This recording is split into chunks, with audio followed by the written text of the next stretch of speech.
Space. So So I'd say beautiful. 9. The story. I wouldn't of say it's a life. 10 because it didn't like change my life or anything, but damn, is it a good ass movie? Oh, I that's agree. so Honestly, I agree. And I think Sinners, I'd put like a solid like 6. Like if you like vampire stuff Okay. Okay. and you So the enjoy a stream, little like sarcasm kind of thing, that's you probably what I would say. you're invested now, Sean. Okay. Since you gave a score, you're part of the stream. You're gonna be part of the video here, man. It's too late now. He's already I invested. will say it's been a few months since I watched it because I watched it right when it came out. All right, Sean gives it Yeah. a 6 out of 10. Eli, what would you give it? A solid 7. Really? Slightly higher. Thanks. And I need to preface what I mean by a solid 7, because most people are gonna have a different scale for what a 7 is. A 7 for me is I would rewatch it if it were on. I don't hate it. There's actually a lot of stuff in it that I thought was pretty interesting, and a lot of stuff that I did enjoy. But it is not a must watch. It is just a movie, in my opinion. That is what a 7 is. For me, a 10 would be like 10 is like Hot Fuzz or like Treasure Planet. Hot Fuzz It's is an something that is effing 10 out of classic. 10, dude. It's so good. It's a classic film that you can go back and watch and be like, you know what? This was a great movie that had a perfect director, perfect cast. They knew what they were doing. That is what I'm gonna say. A solid 7 out of 10 for Sinners. Oh, you know what? Hang on. I should not put our actual names on here Too late. You since it's doxed being us all. streamed. You doxed every single Verdance. person. Yeah, I would agree with that. Prussian Bear. Do you want Prussian Bear or Prussian Panda? Bear. I don't care. Okay. Alright. I don't care if people know my name. They can find it on freaking any Honestly, internet search. if someone wants to dox me, they're gonna be able to do it anyways. The biggest stickus that we're going No, I'm by putting now? spread confusion. I want this to be kid friendly. Kid friendly. I see. Kid friendly. Hey, that's from a movie. I'm just quoting a movie. Curse words?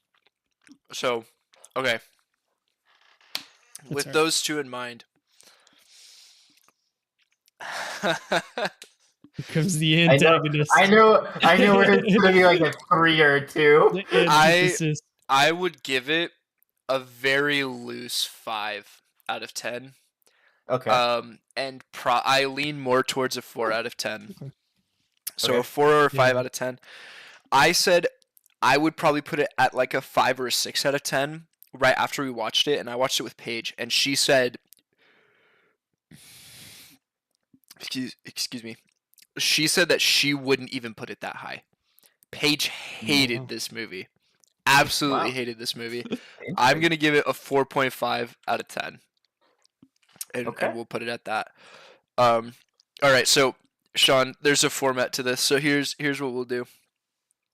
First of all, we'll go through. Wow, So that was Eli will go first. Doxed right there. Then you can go, and then I will go. I know that you said that it's been a few months, so like you don't have to like stress too much about it. But the format's gonna be, you're gonna first of all, you're gonna back up why you gave it the score that you did.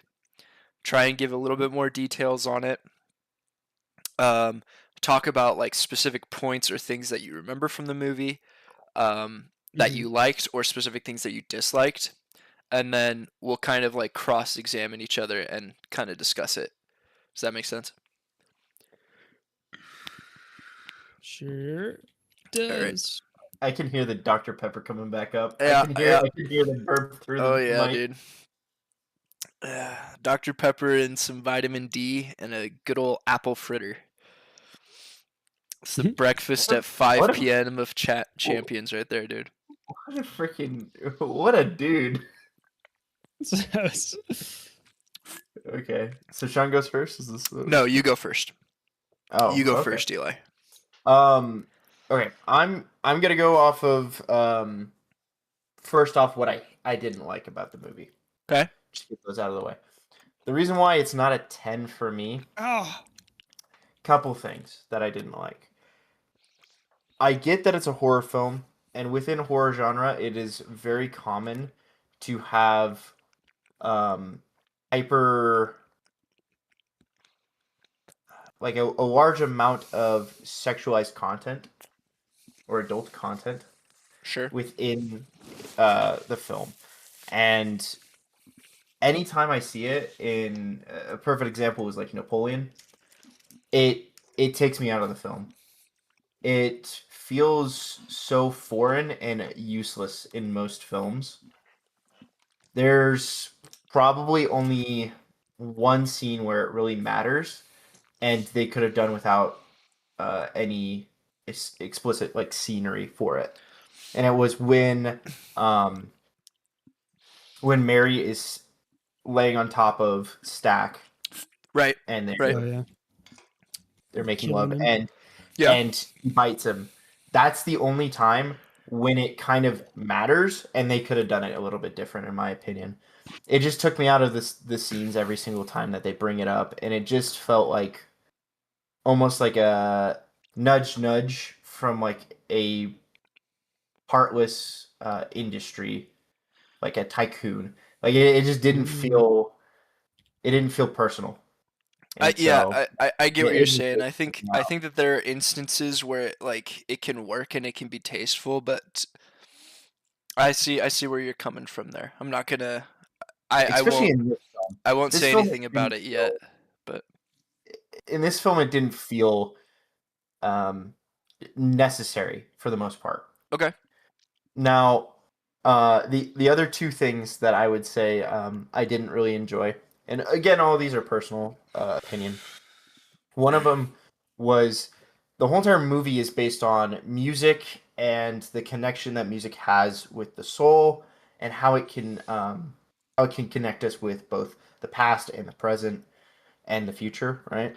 Sure. And there was multiple times where I felt like they could have let the music just work organically or work into a scene, and they cut it off for some really random displays of, for lack of a better term, virtue signaling when they didn't need to.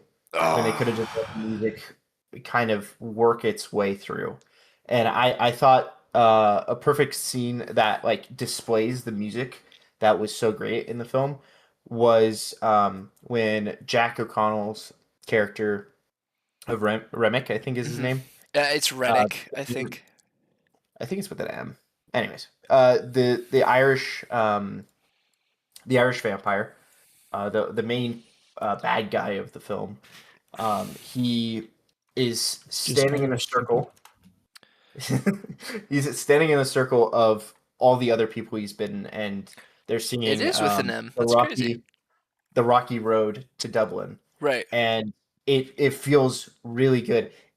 There's certain parts where they're kind of alluding to why he needs Sammy, and I wish that they kind of explained or kind of went more into depth on his friends and the people that he lost that he needs Sammy for, and they just didn't do that. And that's kind of one of those things where I just felt like they were placing it there to just show, oh look, he's Irish, when they could have used it for a little bit more story for him. And then the last big thing for me was how much they were harping. And I get it. The whole entire point is it's called Sinners, and the whole entire point was they had to be full of sin in most regards. And then in order for them to grow and develop at the end, they had to basically give up the idea that they had sin and then just basically become the people they needed to become, right? So like for example, Sammy doesn't give up the guitar at the end. He keeps it on him when he goes into the car afterward, Hmm. and he keeps using the guitar until 1992. Which, with that whole entire thing, it felt like just this big jab towards religion, especially Christianity in general. Especially with there's multiple scenes where they're just like this religion was forced upon us, and we're going back to the homeland by by doing Mystic Oh, Arts. I'm gonna make a I comment about don't- that too. That's okay. I don't feel like it should have been as harsh on religion in general, but I get what they were going for, and I do like some of the stuff that they did with some of the witchcraft and the wizardry, if you want to call it that, or like the black magic, The voodoo. the voodoo hoodoo stuff. I actually there's some parts where I actually enjoyed that as a part of the actual movie. But yeah, Okay, so those are your dislikes. those are my dislikes. That's why it's not a 10. And there's a lot of stuff that they could have done better within those three categories that I feel like could have made the story even better. And that's not to say that you needed to get rid of any of the adult content completely, or that you needed to get rid of any of the attacking of religion in general completely. You could have done both of those things. I just felt like they could have done them better. And the Sure. same thing with music. I think they could have just done a little bit better with them. And I think it might have just been the amount of time that they had on shoot, maybe, and maybe the budget as well. But yeah, Yeah, so I have right here. Okay, so I'm actually gonna pull it up onto the stream screen. Sinners, from the AI overview from Google, so Google Gemini. The the budget for the movie was $90 million. Okay, and it made 367 million worldwide, 279 million domestically, and 88 million from international. So Not 367 bad. 367 off of a $90 million movie is very good to say the Porterville? least. Yeah, no, that's very good to say the least. And in addition to that, 90 million for a movie is pretty cheap. Pretty cheap. like what, Yeah. 4 times the profit uh around that? Little it's less. uh no, Probably it's like about 30-ish. that's about 4. It's It's 9 a little bit over 4. 9 times 4 is 36. So it's a little over 4 times the profit, which I mean, Not bad. for a movie to be deemed successful in Hollywood, you have to make about twice the amount, and at the box office, and they made 4 times the amount, so they were very successful movie, extremely successful movie. So sorry, continue with what you were saying, me? Eli. Yeah, what you liked about it, or did you finish that already? What I liked about it, if you guys have any comments on what I've said No, no, so no, far no. on what I don't like Let's so have far. this be like speak your piece, and then after everyone's spoken their piece, then we can kind of start conversing with each other about everything going on and stuff. Okay. A couple of things that I genuinely loved. I did love the music when it was used properly. I think the music, especially the soulful vocals of, I think it's Miles Canton. I think that's who plays Yes, Sammy. Sammy is Miles Canton. Um, Yes. He, I think, honestly, did very well in this film. His voice is very good if they were using his voice specifically for that. I think genuinely great. I thought the mixture of like cultures that they were trying to go for was pretty good. I did like how they were trying to kind of go off of old folktale for not only what vampires are supposed to be like, supposedly by like what old folktale standards would be like, including the not being able to go inside type stuff, and like the means by which you would be able to kill a vampire, stuff like that. Um, I really loved the props. I think they did fantastic with the sets and the props. Um, Honestly, the thing that made me originally want to watch this back when it first came out was when I saw um, Michael B. Jordan rocking a Tommy gun with a drum mag, Okay. That was pretty cool in my opinion, and it was the drawing factor for me because I didn't know what the heck they were gonna do with this film. So I was really like, whoa, this is gonna be cool. It was not what I was expecting it originally when I had seen the trailers for it. Um, Along with that, I think that the makeup design when they did practical effects for both Cornbread and for Remick, the different disfiguring of their faces, fantastic.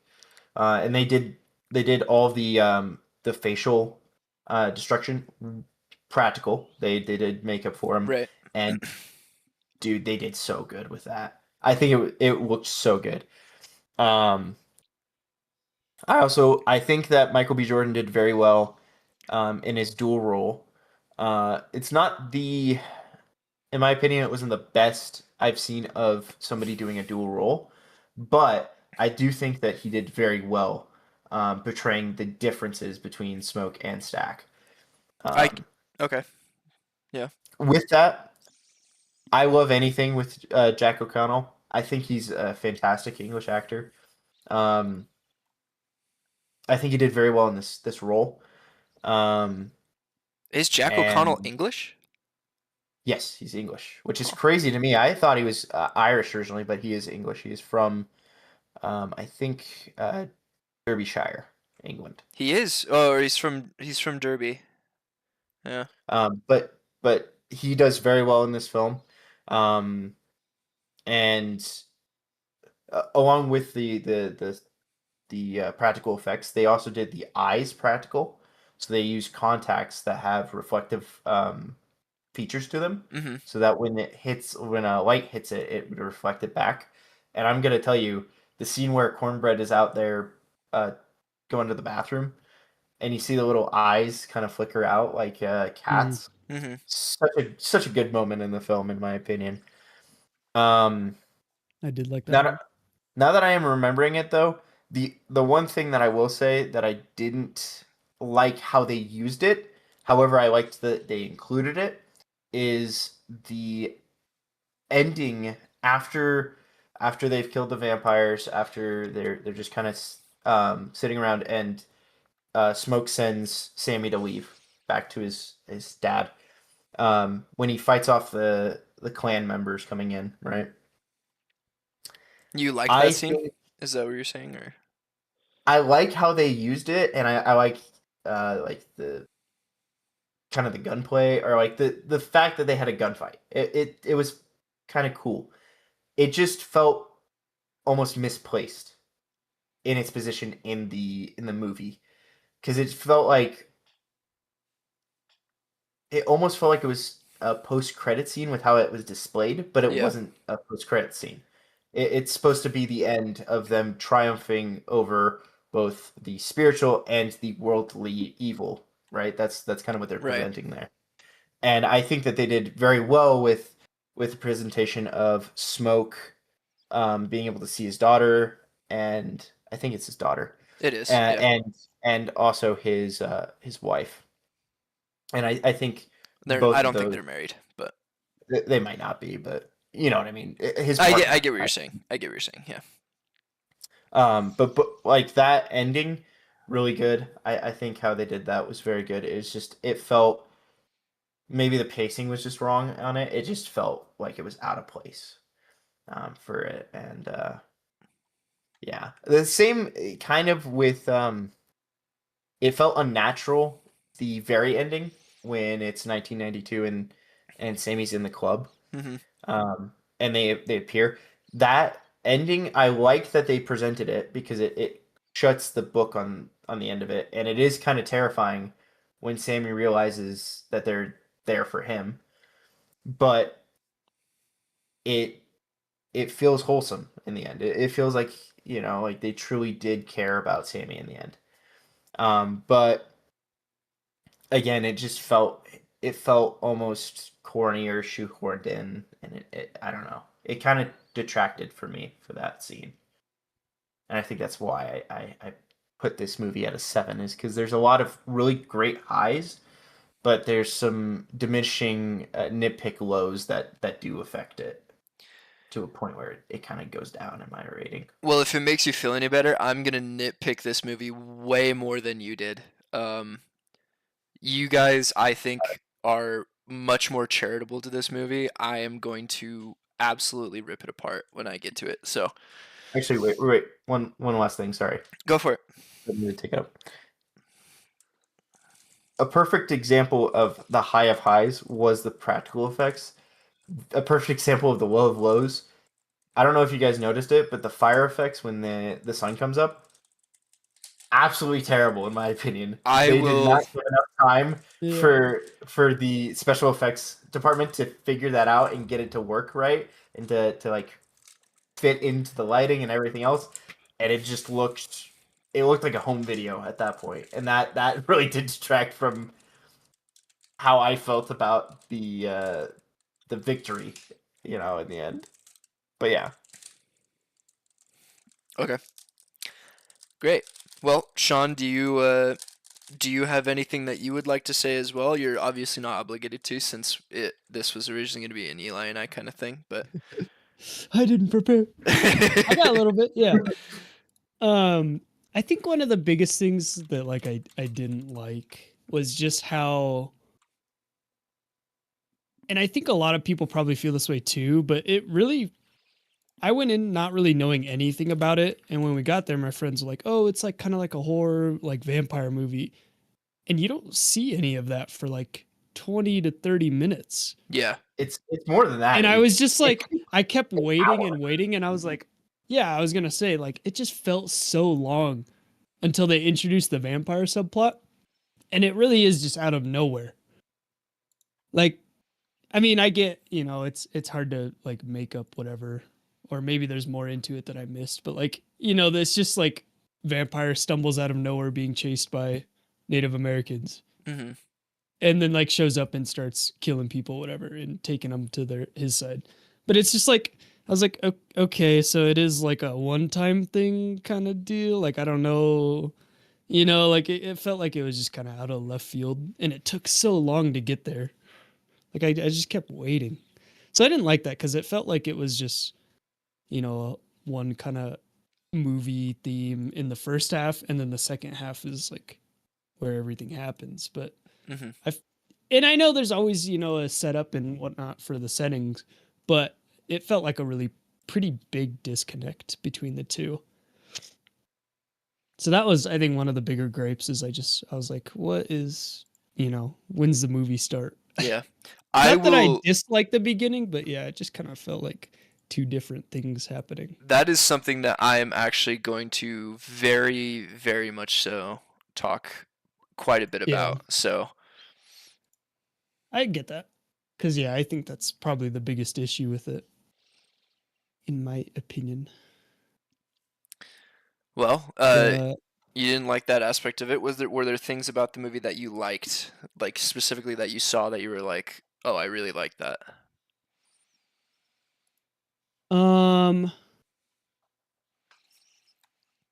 I am gonna oppose Eli a little bit. I think the scene when they're having sex and then she bites him and all of that, I thought that actually was I like enjoyed that scene, but because I felt like, they had a history and it made sense to have it in there because they had a history and there was tension there beforehand and stuff like that. So I actually I thought that was good, but that's obviously not everyone's gonna. Well, I think have the if same I perspective. remember correctly, Eli gave that scene the exception. It was the other Yeah. Oh, did he? scenes in the Yeah, I think he was That's saying the only one that I the think other actually- scenes in the movie were Yeah, like with the distasteful, older but- or the first lady.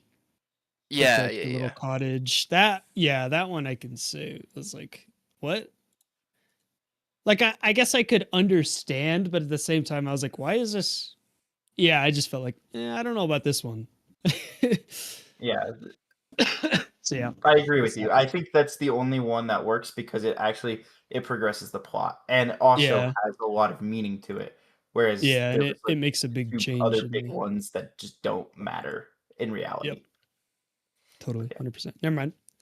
No, you're My good. bad. My bad. No, it's a fair. question. Let's see what else. I do. I don't know. I think it was a little ridiculous, like how well they were able to fight back against them once they do finally like go in. I'm like, because Yeah. it was only what 6 of them left in there or something, 5 of them at that point, and there's like 25 vampires. Yeah. I would, and they have superpowers and they can jump and crap like that. I was just like, I feel like they held on a little too long there once they were actually breaching and trying to kill them all. But what else? Yeah, I don't know. I don't have the two. Like I thought it was okay. Not anything like super amazing, but I guess I could talk about like the ending. I mean, it's like entertaining, and I understand that like the whole KKK thing was like part of the plot from the beginning a little bit, but it was kind of odd to me because like it's introduced at the beginning and then like there's really not a whole lot of anything, and then the final scene is him just gunning them all down, and it's like, oh, like what happened? There wasn't really much in between there, Yeah. and I feel like if you're gonna like go that route, it should maybe have a little bit more of a presence in the film, but I don't know. I'm actually going to talk quite a lengthy amount about that portion of the movie and the final scene. Yeah. So, um, Really quickly, go for it. to Sean's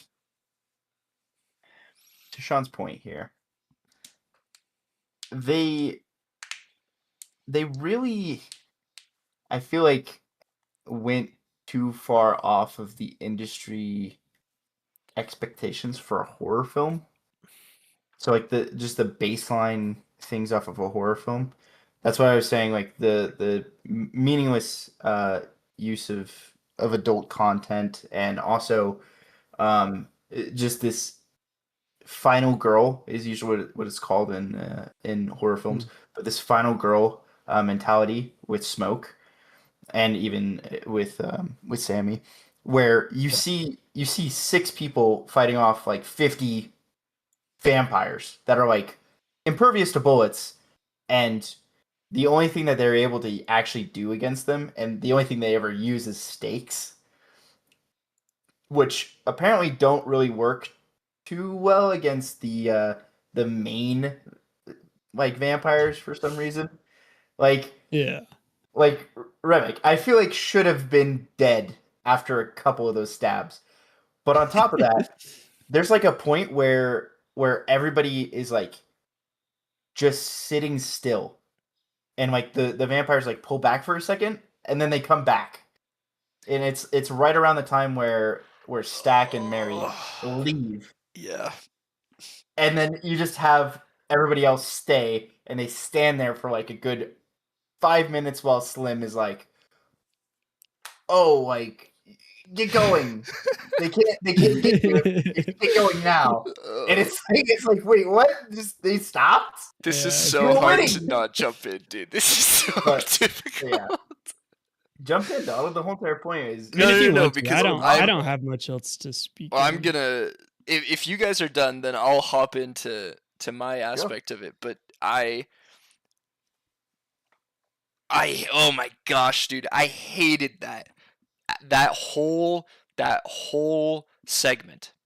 We'll get to it. Let me start. I have a whole spiel planned here. Whole spiel. I'm so sorry, Donald. No, that's okay. That's fine. So to start off with, I gave it a 5 out of 10 right after we watched the movie. So we finished the movie. Literally before the movie was fully done, Paige and I were complaining to each other about it. And she was like, I hated this movie. This movie sucked. And I was like, yeah, I'd probably give it a 5 out of 10. And she was like, I wouldn't even give it that. I wouldn't even put it that high. Paige thought it was so dumb. And oh my gosh, I hated the movie. So to begin with, okay, first things first. I'm going to go through systematically about the movie's like production, Eli, I will agree with you. I think that the practical effects were good. I think every other effect in the movie was absolutely dog water.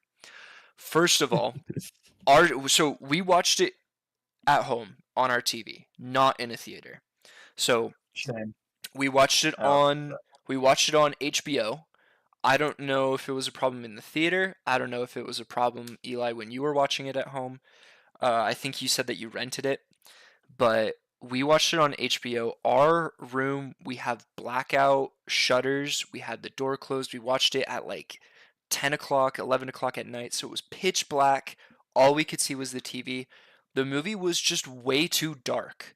We had the contrast on our TV all the way ramped up, like as bright as we could make it, and it was still way too dark. And It was a this, pretty dark movie, like actually. at the beginning, yeah. we made comments about this at the beginning of the movie.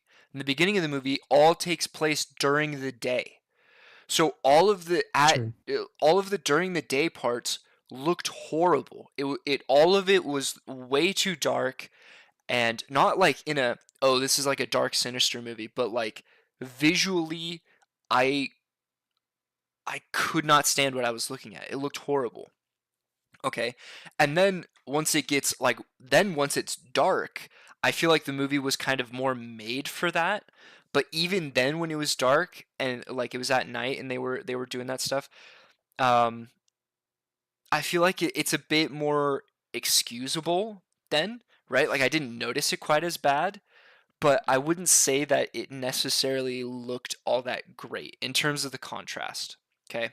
Hmm. So that's to begin with. Second off, um, I hated the camera work. So I don't know if you noticed, but there were multiple times during the movie they do the thing. Do you guys remember? I think probably um, the biggest example of this in terms of camera work is the second Hunger Games movie. I can't remember what it's called. Is that Is that like uh Catching Fire or something? Catching Fire? Yes, Catching Fire. So I don't know if you remember from I don't Catching remember Fire. anything from There's the watching that. scene where she goes in the tube and the tube takes her up to the to the cornucopia coliseum thing for the games. And in that they have the camera be a widescreen camera, and then as she's going up into the tube and it gets dark all around her and she gets into this arena, it changes from widescreen to full screen. And it looks really cool. It creates this really cool effect. And obviously I'm not gonna sit here and tell you like, oh, they were trying to do this thing, but there are instances where that can work and it works really well. This movie was jarring in terms of it kept flip-flopping from widescreen to full screen, and I felt like it looked visually awful. I thought that that made the movie look so bad and ugly. There were so many times where I was like, Mm. why is this scene in widescreen? It looks horrible. Why is this scene in widescreen? And then it would pan to another screen, and I get that like they wanted to really emphasize certain scenes with the widescreen and full screen, but Mhm. that like, yeah, it kind of emphasized the full screen scenes more, but I personally just feel like it made the widescreen shots look worse. So it's like I don't know. If so much of your movie is going to be done with the widescreen, um I hated the way that all of the widescreen looked. So that's another complaint that I had about the movie. Really Um quickly. go for it. For example, on that, I know that you were saying um, Hunger Games, but the two big ones that I think do it really well, though you can still notice it, is Oz the Great and Powerful. Yes, yes. When it I changes agree. from the tiniest screen possible in black and white to full screen with all these amazing colors, I think they did fantastic with that. And another one is Mission Impossible. Mission Impossible does it a I lot agree. nowadays, especially I agree. whenever Tom Cruise does any of his stunts. They do the action camera, the ones that actually can capture motion a lot quicker. Mhm. and then they do the barred widescreen for just for any of the like dialogue or anything like that. And so it works in that regard because I never really noticed the bars until I was watching this film, and it was any time that they, for example, a big one was when Sammy is remembering all of the experiences that he's hearing from I think it's Slim and a couple of the other people.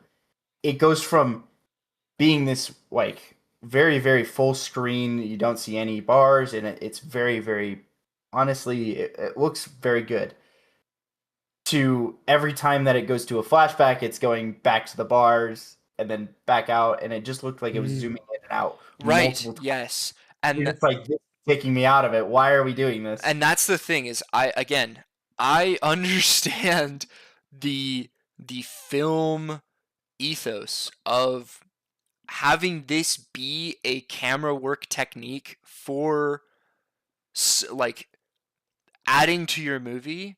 I feel like it just dropped the ball. I feel like it didn't work quite the way that they wanted it to for this movie. And so I like that.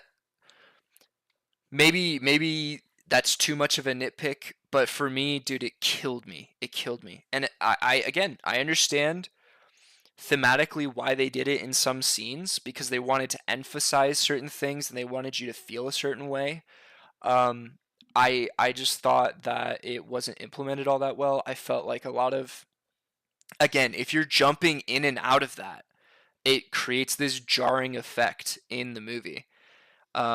Which I think, if that is your way of conveying changes in narrative for your story, I feel like you're not now we're starting to get into another point of mine. If that is your way of dictating narrative changes, your narrative is just bad. Your narrative isn't all that great. And I personally, I think one of my biggest complaints with the movie is the plot and the story is absolutely awful. It's horrible. There are probably about 10 different plot lines happening all at once, and so many of them are very interesting in concept, but none of them get fleshed out because the movie just has to keep going. Like, it's a 2 hour long movie, and you can't have 10 plot lines going on at the same time for a 2 hour long Yeah. movie. It just doesn't work. And so there were so many things where I was like, oh, this is like, now it's starting to get interesting. Now, like, this aspect that they're adding to the movie is interesting. And then they literally don't follow through with that. They literally don't follow through with that. Or they make, like, really, really boring decisions for it. So when when Stack gets bit and he dies, I was like, oh, this is interesting. Like, this is an interesting way, like, thing to do with your movie. Like, so to start off with, uh, for this point, I absolutely hated, and felt like it was too distracting and took away from the movie, the fact that Michael B. Jordan had two parts to play. He did well for both of the parts. I don't really like when movies do that. So this might be like mega nitpick. I hate when movies do that. I don't think that it. I don't think it. I don't think it's good. I don't think it's good. A good movie technique, and I especially think that it did not work for this movie. But when they killed Stack, I was like, oh my gosh, like, now this is starting to get interesting. Then when they brought him back, I was like, this is so much more interesting now too. Like, that they're implementing this, that they're doing this with the movie. And then every single decision that they made with Stack's character following that, I just felt so disappointed with. I was just like, Mhm. I thought it was so boring, that whole aspect of it. So to start off with, this might be the most controversial thing that I'm going to say. To start off with, this movie, first and foremost, is not a horror movie. It's not a slasher movie. It's not a vampire movie. This movie is first and foremost a quasi black ethno nationalist movie. And that's okay. Movies like that exist, and a lot of them are really good. But that's what this movie is. That's who it's tailored towards. That's what it is presenting to you in terms of its plot. It has so much of the grassroots, post-slavery, um, Black American aspect to it, and that is the movie. That's the point of the movie. Everything else is meant to supplement that overarching goal. That's why the vampires are there. That's why the plot decisions are made, is to reinforce this motivation for the movie. Okay? So we are introduced to these characters, which are fine characters. They're fine characters. But so much of the plot, especially with character, like a lot of the movie is not actually presented to you in terms of what you see. A lot of the characters and their motivations and their backgrounds and their chemistry with each other, all of it is told to you from the characters just explaining to you what's going on. Like, Mary gets introduced, and bit by bit throughout the rest of the movie, we find out like everything about her character's motivations. Not because of anything that she does, not because of anything that we really see, but we are just told they have a history, and that is the motivation for these two characters. Okay, that's all right. But then you have the same exact thing happen for pretty much every other character in the movie. Then you start getting like super, super, super jumbled up. There's so many characters, there's so many motivations, there's so many kind of background stories going on all at the same time. And I think that the story between Stack and Mary, I think that it ends really poorly. I get the motivation behind those two characters. I think, honestly, in it. Okay, hang on. In addition to that, who is the main character of the movie? Do either of you know who it is? Same. Technically, at least that I know of, it's supposed to be Sammy. It is Sammy. It's Sammy. So much of the movie is not about him. So much of the movie. It's almost about every other person but Sammy. And the only reason why we really kind of like go into this movie knowing that it's about Sammy is because we know that Sammy's the only one that doesn't die in the end. Okay? Because in the first scene is him coming back with the guitar, going to his dad and stuff like that, right? Yeah. Then it says the previous day, and we're introduced all of these characters, like 20 characters.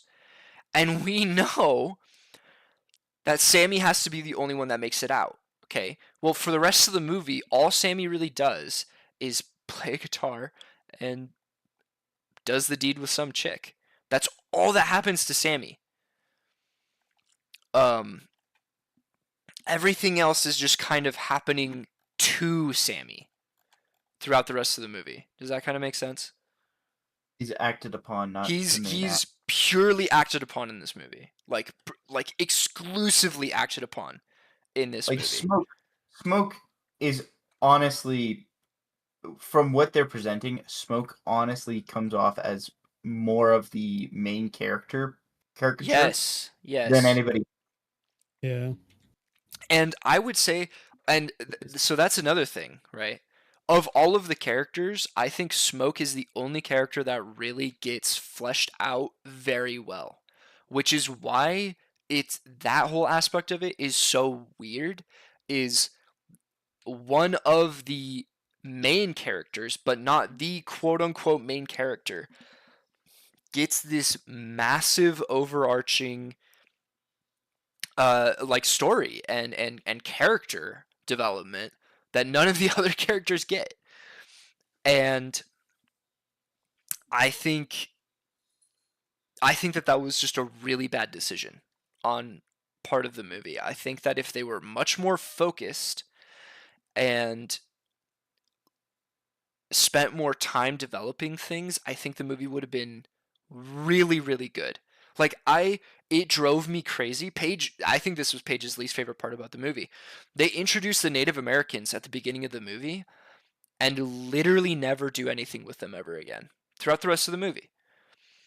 And that Yeah, it's like is no, it go kind of ahead. just felt like a stereotype almost because they were chasing down the vampire, and then Right, you just never see him again. And it's right, like, and all right, so they just gave up and were like, nah, all right, whatever. well, the There's- reason why they I did mean, I that, get they lose him though. the but- reason why they did that was to present the Native Americans as compassionate, and they're doing this thing for the greater good, and they're specifically like they notice that the white couple they're part of the clan, and in Yeah. spite of that they still try and help them. Like that's why they have that scene in there, is to basically it's to show like there are clan members in this setting, and the people that aren't the clan are the good guys, and the people who are the clan are the bad guys, which that's a very easy trope to go with, but the Along motive, with like, go ahead. Sorry. I was gonna say, along with that, at the very, very beginning, when I think it's Annie is describing, um, basically the connection that music has, right? Mhm.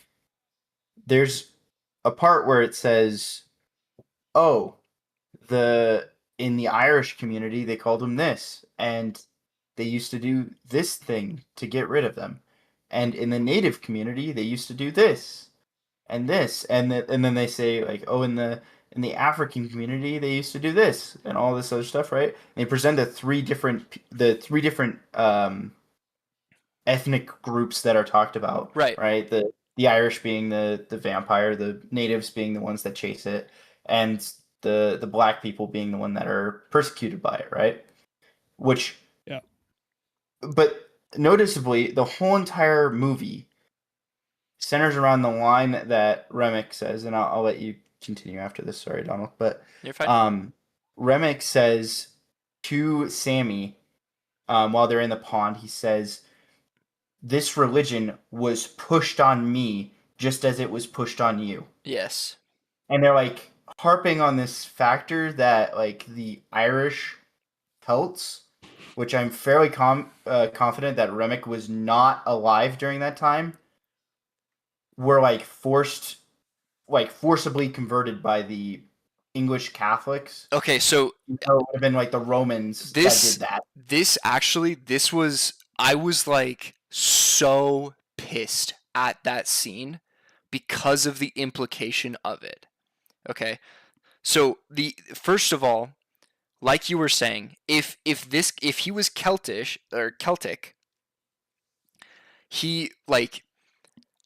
it would just be a very different situation. He is obviously not like a native Irish Celt. He is very obviously like a more modern Irishman, right? Yeah, like The probably 1800s, 1700s. Right. Like that type of He era. he says this was forced on me by outsiders, right? Basically, like outsiders came and forced it on me and my dad.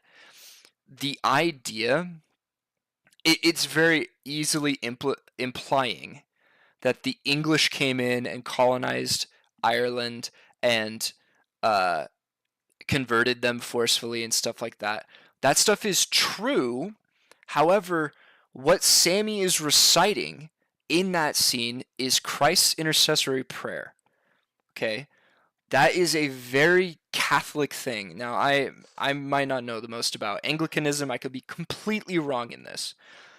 But the Irish are extremely Catholic, and they have been for literal centuries before the English became very prominent there.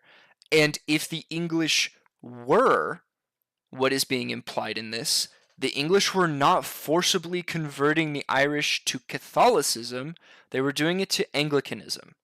Okay? So this whole idea, I understand, again, that the motivation of this movie is oppressor-oppressed dynamic. Yeah. I thought it was so insanely stupid for them to shoehorn this aspect of it in. There are so many other things that the English did to the Irish that you could have focused on, that you could have done something for. And instead, they go for this jab at Christianity. Again, I could be completely wrong about Anglicanism. Maybe somehow they view Christ's intercessory prayer as greater than the Catholics do. I tend to doubt it. But to me, it just seems so goofy. And if it isn't about Anglicanism and it's about Catholicism, I don't think that Catholicism was pushed in the same way in Ireland than Anglicanism was centuries later by the English. Like, almost all of Europe was not quote unquote forcibly converted. Yes, obviously, like large swaths of Germany and Scandinavia and stuff like that were like crusaded for, or maybe not crusaded specifically, but yes, there was that whole aspect of it, but I just don't recall that happening in Ireland. And so to me, that felt extremely cheap. It felt very ridiculous from my experience of the history of this region. And in addition to that, then it creates, I feel like, so much of the aspect of the vampires towards the later part of us knowing the vampires is giving you motivation for the vampires not actually being all that bad, right? Yeah. So what we're presented with is the vampires make it so that people are immortal. Well, to start off with, Yeah. they quote unquote eat people. Well, then we find out they're actually not eating people, they're just turning people into vampires. And then we go, oh, well then Remick is trying to build an army. He's trying to like gain power and influence and stuff like that. And he's brainwashing these people. And the movie can't decide whether that is true or not. Like, people feel pain when Remick feels pain, except for when they don't. Like, Yeah. everybody dies because Remick dies, except for the two characters that they didn't want to die.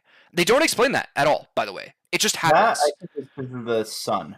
But to be Okay, fair, but there's multiple times where Remick is stabbed, shot, a whole bunch of other stuff, yes, and nobody else feels it. yes, and it like Yep. they just completely skirt around this whole idea that they present to you, which is the weird thing. Like if they didn't present it and things just kind of happened like as things were going and they kind of figure stuff out or whatever, it would be one thing.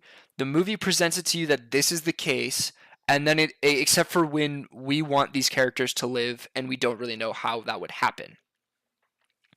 So that whole everything about that was so stupid. Everything about that was so stupid. Okay, so then we have this whole aspect of that's happening. So then it begs the question of why are they bad? Why are the vampires bad? Because we start off by presenting them as, oh, this great evil, that they're doing this evil thing. But then the movie ends with two of the characters being seen as almost righteous or seen as not evil Yeah. that are vampires. And so it's like, They just get a chill life. yeah, no, they With just their get a music chill and life. stuff. And it's like Live forever. then it kind of asserts that they're like quote unquote I I don't that they're almost like moral enforcers. Does that make sense? Where like it kind of asserts that they because of their chemistry with each other and the situation that they were in and stuff like that, that they go through and probably like take part in dismantling the clan or whatever. So we went from this being a monster movie where you're trying to survive the vampires to, hey, actually the vampires are doing this like super cool thing and they're killing the racist clan members and stuff like that. So it's that whole motivation. By the end of the movie, you're just sat there like, literally, what was the point of this? Like, what was the Yeah. actual point? Why have this be under the horror category? Why have this be like any of these things, and not just have it be like an action thriller movie. That whole aspect of it aside, okay. Now, with that all in mind, the plot, I think the plot is just bad. I think the plot is bad. It's completely disorganized, and its motivations aren't. I don't know. I'm a white guy. Maybe the movie just wasn't made for me, and so I don't have like an appreciation for it the same way that someone else might. I thought that all of these things about the movie were bad. Going back more towards the technical side of things, Eli, I completely agree with you in terms of the practical effects. I thought that they looked amazing. I thought that the technique that they used for the eyes was so sick. It looked so good. It looked so cool. I thought that the way that they shot certain scenes, like for example, when what's her name? Is it oh brother? Mary. When Mary goes outside to talk to the three vampires, and then she goes to walk back towards the place to the barn, and Remick like levitates like 10 feet in the air, and it instantly cuts. I thought that looked great. I think that they used a really great cut there. I liked that like they were kind of asserting that this otherworldly like power aspect of things, right? Yeah. That is another thing, actually. They assert that Remick is capable of like either flying or jumping so high in the air that he's like 20 feet in the air and his legs are like cannons able to throw him up. And then later on, when they're fighting with the vampires, it's almost like they don't actually have super strength at all. The fight between Smoke and Stack at the end of the movie, that is not a fight between a man and a vampire. That's literally just a fight between two World War I soldiers that are brothers. That was insane to me. Again, the movie asserts this idea that the vampires are super strong, super powerful, and then they're only that way when it's convenient for the movie. Anytime they want to have another aspect of the movie, like the Chow family, that's a whole other thing that I hated. But with Grace Chow killing her husband, that like the vampires are super strong except for when they're not super strong, and we just kind of have to accept that. The practical effects looked great. Going back to what I was saying, the practical effects looked great. The visual effects, the CGI effects, I think all of them looked horrible. They look ridiculous. They look so bad. And it didn't have a huge budget, so I'm not going to sit here and be like, I don't expect it to be like, oh, what was that movie? The Mission Impossible movie. Like, it didn't have the budget of Mission Impossible. I don't expect it to be Mission Impossible. But I thought that so much of the CG aspect of the movie looked really bad. I thought a lot of the blood effects looked really bad. There were scenes where blood was actually blood color. It was super dark. And then there were other scenes where it was almost like a neon pink. It was so bright. And I thought it looked so dumb. I think the entire portion of the barn where Grace Chow, the Asian mom, that pissed me off, dude. Oh my gosh, I was so mad about it. I was so pissed. I understand seeing your spouse in that capacity will make you very emotional, but every other situation that happens throughout the rest of the movie is directly Grace's fault. Okay? Everyone else that dies in the barn is Grace's fault. Yeah. And in addition to that, her big emotional motivation was her daughter, right? Okay, who's going to take care of her daughter now? That she threw all of these people's lives away. She threw her own life away. She had this responsibility that we are like motivated towards, And that gets literally thrown away, right? So instead of keeping the vampires preoccupied until morning and then saving her daughter, instead she throws her friend's life away, she throws her own life away, and leaves her daughter orphaned. Okay. So there's this whole aspect of it. I thought that that entire character motivation and portion, oh my gosh, when she was like getting ready to say come in and she bit his hand, I'm not joking you, dude. I was like, put a bullet in her. Put a bullet in her. Yeah. Like that's just what it comes down to at this point. Shoot her. She's going to get you guys killed. And she does get them killed. She gets every other person in there killed except for Sammy and Smoke. All right? So dude, oh my gosh. I mean, I was so heated about that. Then the vampires get into the barn. And like Eli was saying, they literally win. They're winning the fight. There's literally 3 dudes left. And they're like, we have to retreat, you guys. And then they don't really retreat. They just back off so that they can go up the stairs. Again, because that's just what the movie wants them to do. The movie wants them to go up the stairs. The movie wants, what's his name? Oh gosh, Delta Slim. The movie wants Delta Slim to sacrifice himself for the group, and they don't know how to get that to happen without having the vampires back off a little bit.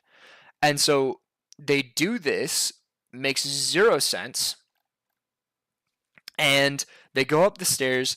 Smoke and Stack have their fight, which isn't really a fight. It's really dumb. They go down to the pond, which that whole aspect is dumb. Once Remick gets stabbed in the back, Paige was like, oh, it's the Indians. Like, they finally brought them back into this story. Like, they're finally doing something interesting with this.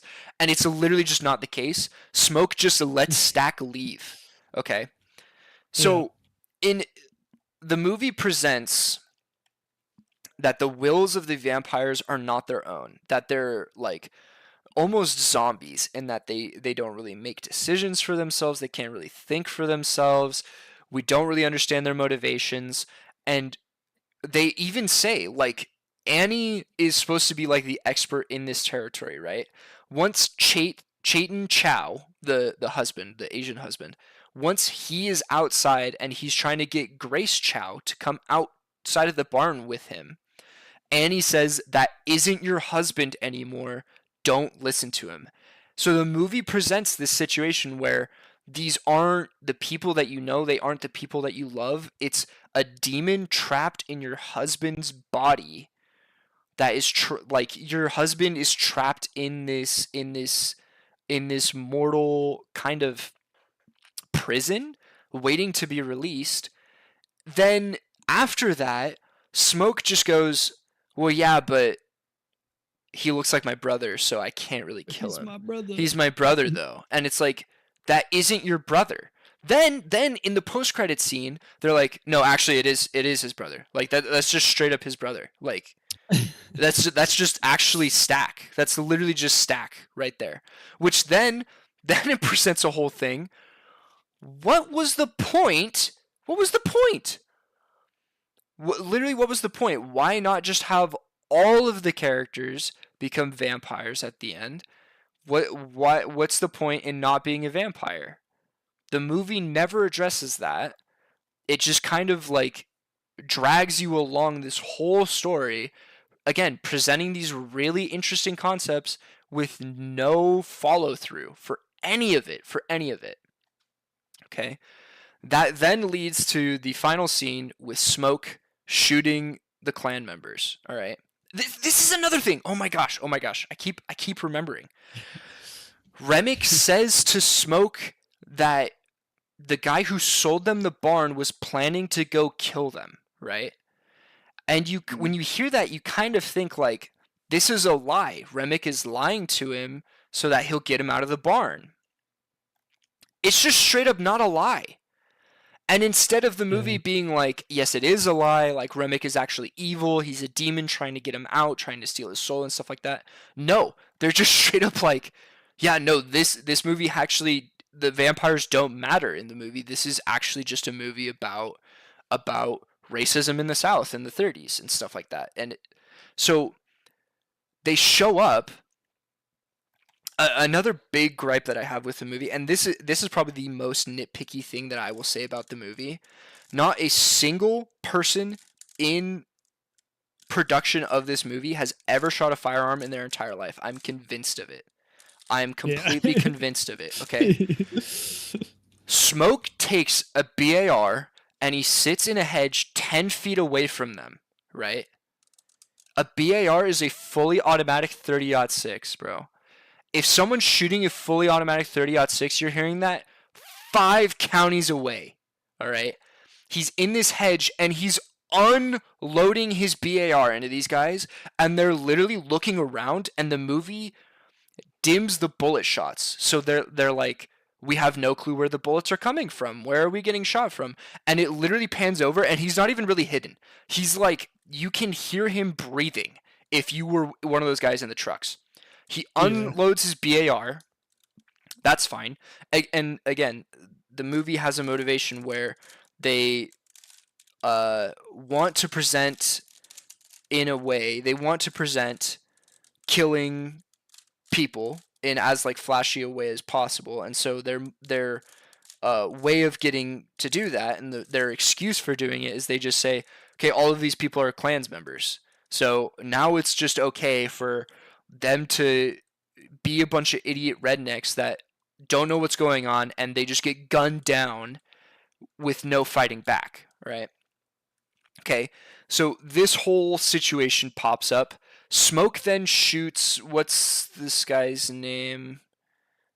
I can't see what his name is. The like the leader guy. The uncle, yeah, the leader of the Klans men. I think it's like Hodges or Hogwood. So Hogwood gets shot in the liver, dude.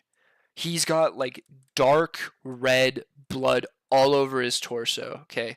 If you get shot in the liver, you are done, all right? 1930s, you live in the South, you get shot in the liver by 30-06, you're freaking gone, dude, okay? Absolutely gone. Smoke gets shot in his lower abdomen by like a 9mm or a 45 ACP, and he dies from that wound. Okay? Which is absolutely ludicrous to me. I think that the idea that Hogwood, who's laying on the floor, a bullet literally ripping his liver apart, he's actively dying, and he goes, I have money, like, help me, take me to a doctor. The fact that the movie asserts that a guy shot like that can live, but another guy shot in the lower abdomen, literally, like, that is such a livable bullet wound. Okay? The fact that the movie presents this as being the case was so ludicrous to me.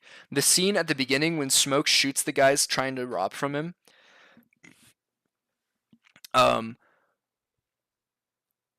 fact that he shoots in the street, a 45 ACP in the street, and then Grace Chow, the Asian mom, comes out and she's like, I saw 2 guys that look like they got shot. Dude, you would have heard it. Everyone would have heard it. Everyone is out on the street still 2 minutes later like, oh, I just don't know that black people should be in white people's society. My brother in Christ, there was a shooting that just happened. Why are you still there? Like, what is going on? And I get that the point of that scene is to be like, oh, there's a white side of town and a black side of town, and these are the disparities that we see in society. And it also is kind of like, oh, white people like Asian women, but they don't care for Asian men. That's why they, like, I don't know if that was like a motivation, but that was like, it's okay for the Asians to be on the white side of town as long as they're like Asian women, but they're still not quite white people, you know? But anyways, this whole assertion that that she just wouldn't have heard the bullet shots going off 2 minutes prior is so ridiculous to me. Anyways, so then jumping back to the end scene, what's his name? What did we say it was? Hogsworth? Hogswood is on the ground dying. And Hogswood. Smoke goes, "Do you have a cigarette?" And Hogswood just is like, "Shut up, nigger!" And it's like, what? What? And I'm not No, joking that's you. not gonna, That happened. He says this, like, and then apply. 0.2 seconds later, pulls a cigarette out of his pocket, and I was like, "What are we doing right now?" Oh my gosh, I think that was the most ridiculous part of the movie. The whole movie was that one aspect of it. And it was just so dumb. It was so stupid. Um uh I thought that the music was okay. I thought that the music in the movie was okay. I don't know that it was really anything special. I know that that was a big part of the movie. I'm not gonna like dock it. Like I'm not gonna sit here and tell you that the music was bad because it obviously wasn't.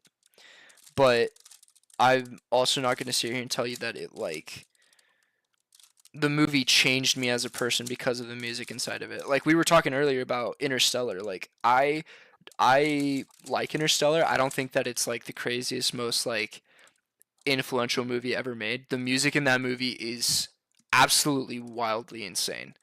That music, Yeah. bro, that can change a man, right? I didn't get that with this movie. Um I feel like there was more. There was other stuff too. I think the aspect of the guns, I thought that that's like the most nitpicky thing. People in Hollywood don't know anything about guns, but it still I thought was just so ridiculous, even by Hollywood standards. So, uh, let me think. Let me think. Let me think. Um, I didn't like the ending aspect of it. It felt like yes, the movie's called Sinners, but it doesn't really have the ending of the movie just kind of seems like it's okay to be living in your sin, even though this is supposed to be like what causes the downfall of all of these characters in the movie is their sins and stuff like that. Um, the three last characters just kind of get away with it. They get away with all of these things. They have no repercussions. Um, uh,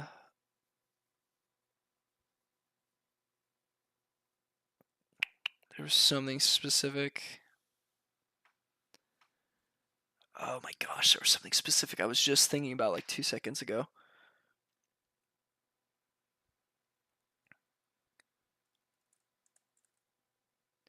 I Was it feel like. about the, was it? Oh, sorry. Go ahead. No, go ahead. No. What were you saying? Say what were you saying? I was trying to help you figure out what you were thinking about, but keep going. Well, what'd you say? Was it about the guns, or was it about the ending Sinners, or was it about like no actual catharsis, or Oh, hang on. anyways? Actually, you're tickling a part of my brain here. I think it has something to do with that.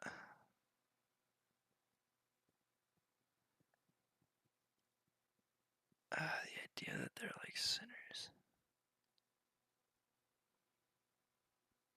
Hmm.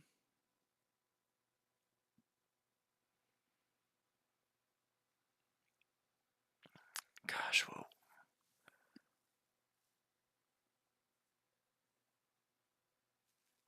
Um. At least that I could tell by the ending.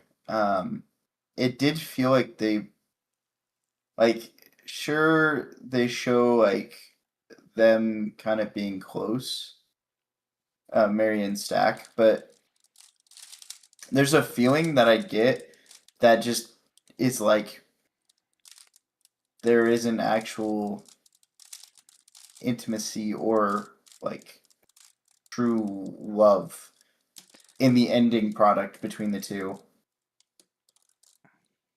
I don't know. That ending scene just felt almost kind of fake. I agree. to me, It and does. that's the It issue of it. again. I feel like so much of the movie presents so much of this information to you, and the ending scene I feel like completely detracts from so much of it. From so much of it.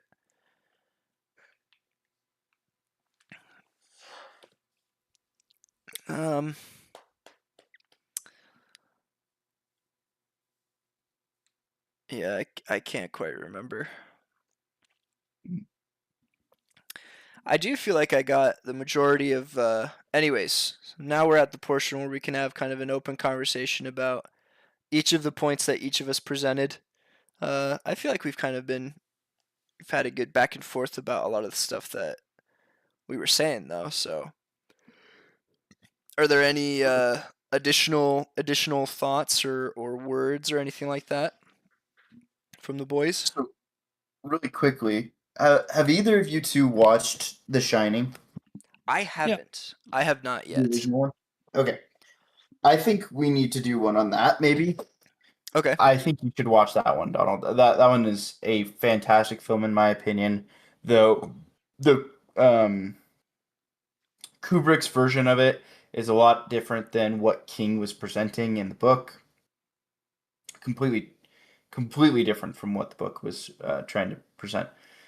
Something interesting about The Shining, and the reason why I bring it up is because it is a horror-esque film. The whole entire backdrop of the film is very horror-esque, right? Mm-hmm. And throughout the film, you have this great cinematography, great music in the background. But one of the big things that they don't talk about in The Shining, but they talk about in the sequel to The Shining, Doctor Sleep, is the I'm trying to remember what they call it, but it's basically the voice.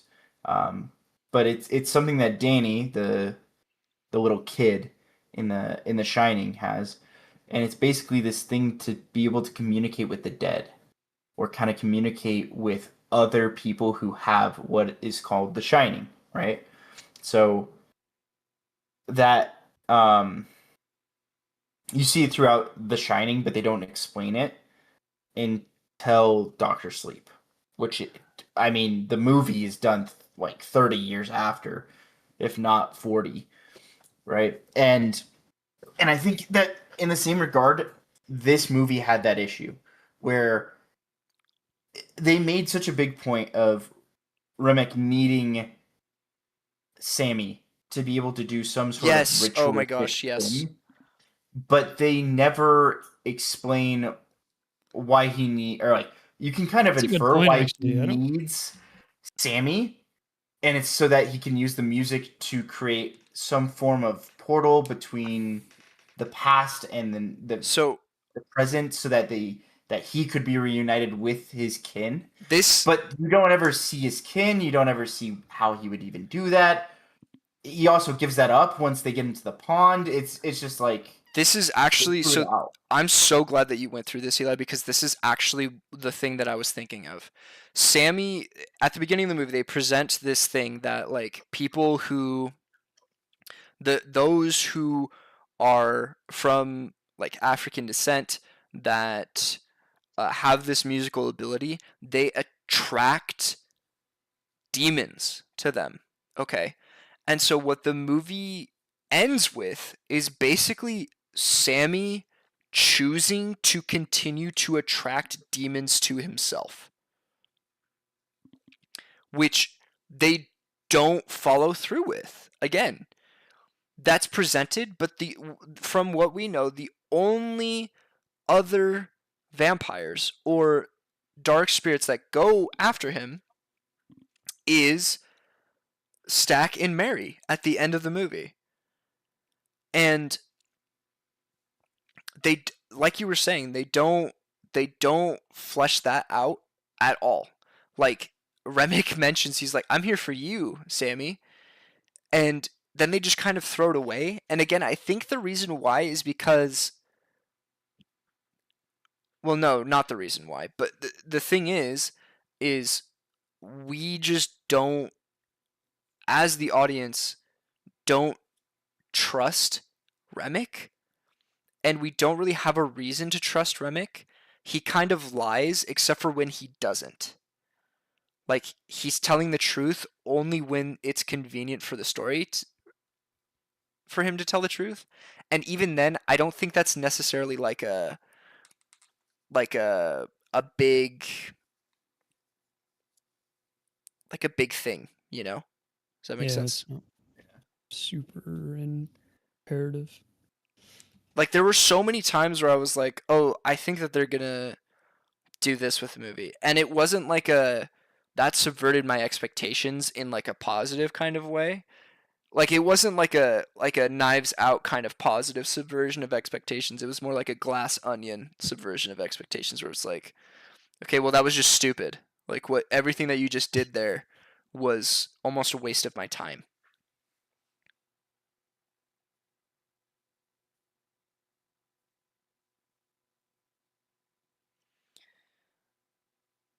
No, I'm glad that you brought that up, Eli, because that was the thing that I was thinking of. But yeah, and that's the thing about most of the films, especially nowadays. I feel like most people that I talk to are like, "Oh, well, you're nostalgia. Like you're focusing on the nostalgia you had when you first watched these things and stuff like that." But I genuinely think it's just because there's such great potential for certain things and we let them go to waste so quickly. Perfect example of a film that did its full potential was Star Wars A New Hope. In that film, it could have been on its own. It explains so much, yet did it in so simple of terms that you genuinely didn't get lost while watching it. Yeah. No, I like. And yet this film it had so much set up, yet it didn't flesh out enough to make those things understandable. I actually, Eli, I want to go through and do all of the Star Wars movies. I personally think Star Wars Episode 4 is in the running for one of the best movies ever made, period. I think that Agreed. every other Star Wars movie, it is contingent upon you having watched previous Star Wars movies for the movies to work. Whereas Episode 4, like, Good work episode. Episode 4 is quite literally the biggest motivation for me to not take anyone that says that George Lucas is a bad director seriously. They're just dumb. They're just idiots. I we can have a we can kind of go into that if we do a review of any of these movies, but dude, it's like part of science fiction, which this movie is almost science fiction. Part of science fiction is you have to actually build appropriately and properly the environment that you're working with. And if you have this many holes in your motivation, in your plot, it doesn't work. It just doesn't work. You know something actually very interesting here, by the way. So this is off the topic of just Sinners, but within the factor of specifically George Lucas. George Lucas, I think, is the best director and biggest impact on, I would say, media in the modern era. And the reason why I say this is because without George Lucas and the creation of Star Wars, you do not have ILM, and you do not have some of the most basic use of CGI. Without No, it's ILM literally like don't have any form of entertainment that has good CGI, and it all starts with A New Hope, and then from there, literally every big movie that you could possibly think of, E.T., all of the freaking all the Star Wars, the Back to the Futures, you have the Indiana Jones films, you have what else is in here? You have Saving Private Ryan. You have freaking Men in Black. You have Jurassic Park and Jumanji. You have so many of these big films. You have Terminator, all built off of the ILM system. And you know what else? Another film that was also built off the ILM system? which one? This film, Sinners, was made with the ILM system. Hmm. ILM makes the most amount of projects for visual effects. It is the biggest visual effects production company to date, and it all starts with A New Hope, and it shows, especially nowadays, how much we went from having practical effects be the main emphasis to how much visual and CGI effects affects the film, Mhm. right? When you go only into visual effects, for example, you have like any of the modern Marvel films or shows or anything like that, you have a lot of artifacts and you have a lot of problems because you have so many shots that you have to change and edit in a smaller amount of time than what they had for each shot of Jurassic Park. It harms the film like immeasurably, and it matters for specifically the reason why it pops up in Sinners so much is the lighting and how the motion looks in the movie all are based off of the fact that the visual effects were not given enough time to genuinely sprout. And I think that's just a kind of a metaphor for the whole entire film. There's just a lot of good potential that if they gave it time, money, and good talent, it could have been a good film. I will say I don't think it this. could have been a great film just because it's such a genre specific film that it could not have broken out of that mold, but it could have been a good film at least. I completely agree with you. So, um, I will say this. I hated the movie. I'm glad that it did well. I think that it did a lot. I don't think that this movie will be a Raiders of the Lost Ark. I don't think it will be a New Hope. I don't think it will be an Interstellar. I don't think it's going to be a movie that really influences other movies after it.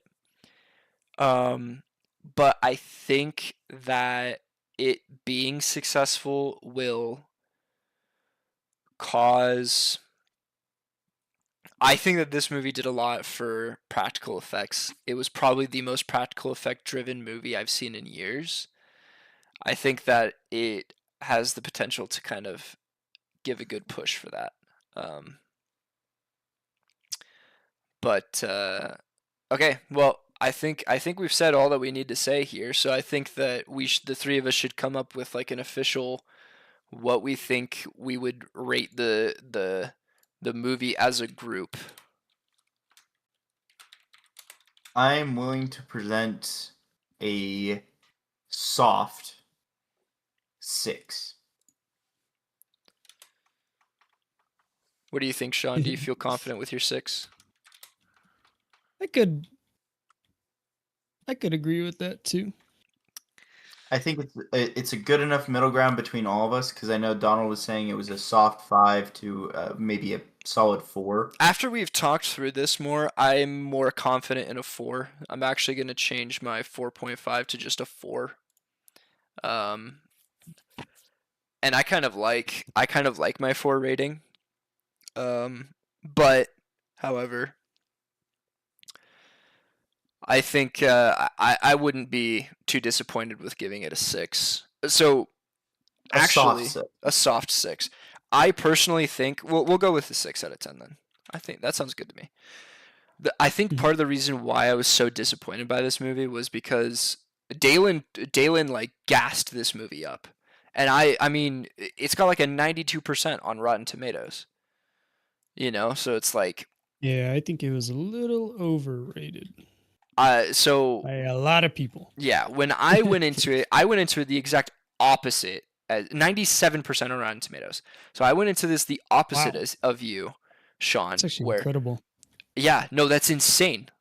I heard a lot about this movie. I heard a lot about this movie being like really good.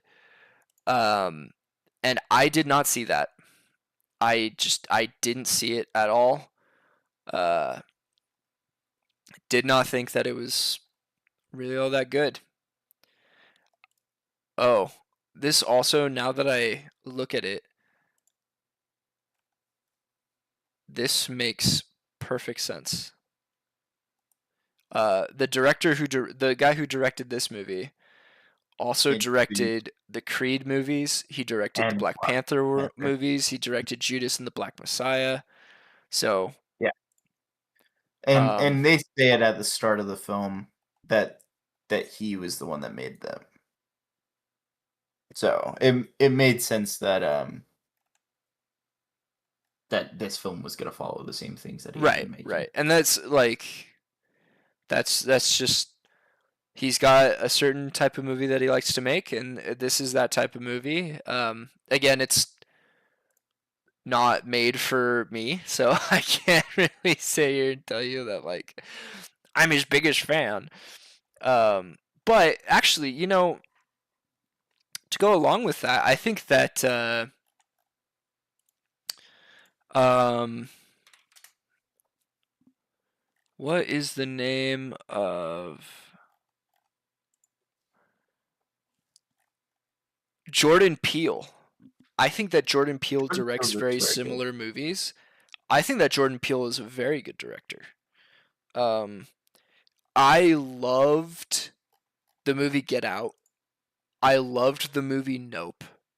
I thought that those two movies were very, very good movies.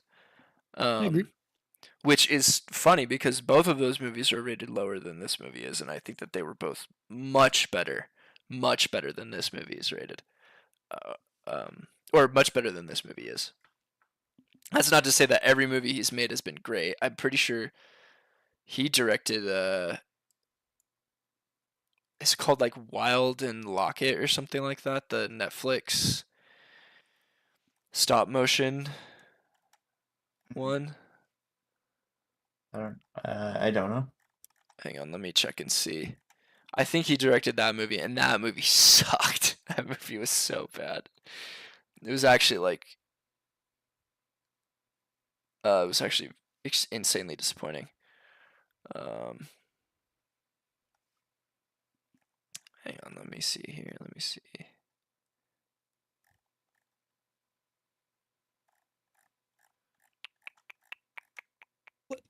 It's two.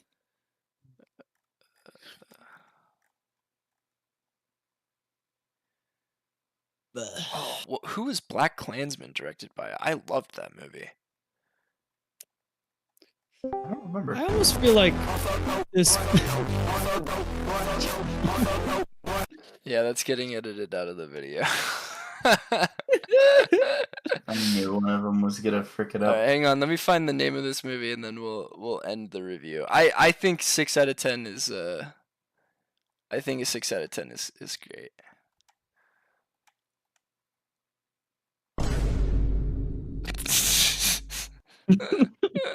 Okay. Kick him. Get him Get me out outta of here. here. Get him out of here. Jordan Peele movies. Divine